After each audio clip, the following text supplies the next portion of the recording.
आपको ये लेवल पचाना है बेटा, ध्यान रखना। और पचती चीजें कैसे है, जब हम बार बार चीजों को देखते हैं, सुनते हैं, बार बार सवाल सॉल्व करते हैं, अच्छा ये करना है, ये करना है, इसमें क्या गड़बड़ है, सारी बात। ठीक है, तो 2 लाइनें हैं, ध्यान सुनिएगा प्लीज। कोशिश जारी रख, जरूर सफल तेरा काम होगा, कदमों में तेरे जहां और सबसे ऊपर तेरा नाम होगा। मेहनत करते रहिए। हो सकता है ये जो डार्क पीरियड है, डार्क पीरियड क्यों बोल रहा हूँ, क्योंकि सवाल नहीं सॉल्व होना, ठीक है, मूड ऑफ होना, पढ़ने का मन नहीं करना, इन सबको आपको झेलना है।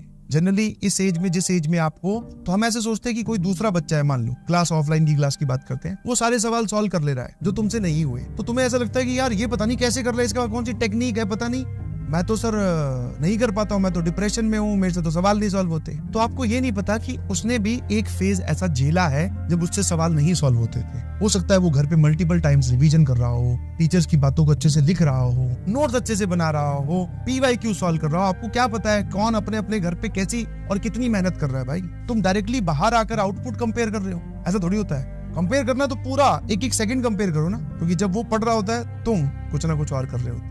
फिर फाइनली जब उसने सवाल सॉल्व कर दिया, अब तुम बोल रहे हो देखो इसका तो हो गया, मेरे से तो हो नहीं रहा, पिछले वाला पार्ट भी तो कंपेयर कर, समझे।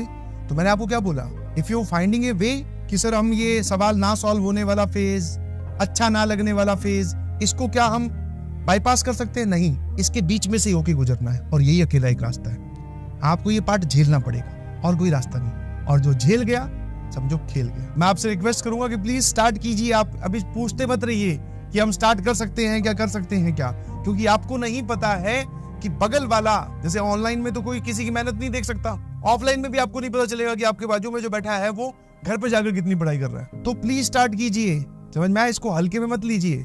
और ये जो जेईई की प्रिपरेशन है, इट इज नॉट लाइक कि मैं चाह रहा हूं इसलिए तू पढ़। जब तक तू खुद नहीं चाहेगा पढ़ने के लिए तो फिर पढ़ नहीं पाएगा। तो अगर तूने ये सोचा है कि मैं आज से स्टार्ट कर रहा हूं, तो अब फिर रुकना मत कभी, क्योंकि यू डोंट नो कि बाजू वाला कहां पहुंच चुका है स्टार्ट करके, उसने कब स्टार्ट किया था और वो किस लेवल पर है। आपको उसके साथ कंपटीशन है, समझ में आया। क्यों बोला जाता है कि आप अपना 100% दीजिए, क्योंकि सर बाकी लोगों का हमें पता ही नहीं कि वो कितनी मेहनत कर रहे हैं, कौन सी किताब सॉल्व कर रहे हैं, कितने घंटे पढ़ रहे हैं, कब उठ रहे हैं, कितने सवाल सॉल्व कर रहे हैं, सर कोई आइडिया नहीं है हमें। तो इसीलिए बोला जाता है कि तुम्हारे पास जितना है सब लगा दीजिए, समझे कि नहीं समझे, ताकि जब रिजल्ट आए तो हम ये बोल सकें कि भाई साहब मैं इससे ज्यादा नहीं कर सकता था, मैंने पूरा अपना जी जान लगा दिया, ये मेरा मैक्सिमम था और अब मैं इससे ज्यादा नहीं कर सकता था, जो भी रिजल्ट आएगा उसको हम एक्सेप्ट कर लेंगे। मैं इसीलिए बोल रहा था 100% दीजिए प्लीज, समझे। आगे आने वाले टेस्ट जितने भी इस बैच में होने वाले हैं, उन सबका आप एक एनालिसिस की शीट बनाओगे। एनालिसिस बहुत ही सिंपल सवालों के जवाब देने हैं। पहला सवाल कि नंबर ऑफ क्वेश्चन जितने आप अटेम्प्ट करके आए एक्चुअल में।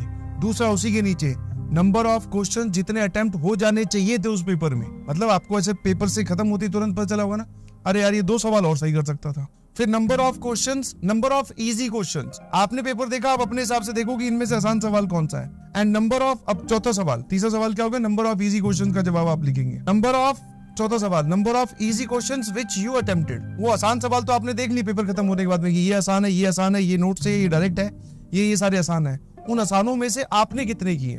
नंबर ऑफ डिफिकल्ट क्वेश्चंस, आपके हिसाब से डिफिकल्ट मार्क कीजिए, और डिफिकल्ट में से भी आप कितने अटेम्प्ट करके आए हो।